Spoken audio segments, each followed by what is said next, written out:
On April 21, 1980, Rosie Ruiz, a Cuban-born woman, participated in the female category of the Boston Marathon and claimed victory with a time of 2 hours 31 minutes and 56 seconds. Women's winner in the Boston Marathon today with a time of 2:31 and change. Now, we don't know how many seconds that is. It may be a new American record. However, suspicions arose regarding Ruiz shortly after her win. Bill Rogers, the men's winner who had just secured his third consecutive victory in the Boston Marathon, noted that Ruiz seemed unfamiliar with basic running terminology like intervals and splits. Have you been doing a lot of heavy intervals?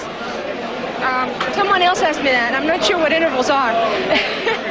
What are they? Other observers noticed that Ruiz was not panting or coated in sweat, and her thighs were less lean and muscular than would be expected for a world-class runner. It is believed that Ruiz may have intended to join the middle of the pack during the race, but misjudged and entered the marathon just 1 mile from the finish line, inadvertently placing herself ahead of the other 448 female competitors. Furthermore, her finishing time of 2 hours 31 minutes and 56 seconds represented a significant improvement, over 25 minutes faster than her reported time in the New York City Marathon 6 months earlier, which she used to qualify for the Boston Marathon. Ruiz's time would have set a new record for the fastest female time in Boston Marathon history and the third fastest female time ever recorded in any marathon. When questioned by a reporter about her apparent lack of fatigue after the demanding race, Ruiz simply attributed it to feeling energized that morning. Some of her fellow female competitors found her behavior suspicious, especially when she failed to mention the enthusiastic support of Wellesley College students along the route. The most significant doubts emerged as no other runners or course spotters recalled seeing Ruiz during the race. Jacqueline Garreau was told that she was leading the race at the 18-mile mark, while Patty Lyons was told she was second at the 17-mile mark. Ruiz could not have passed either of them without being seen. Several spotters at checkpoints throughout the course also did not remember seeing her in the first group of women. 2 Harvard students remembered seeing her suddenly emerge from a crowd near the finish line, raising further doubts. After reviewing race photographs and conducting interviews, Boston Marathon officials disqualified Ruiz on April 29,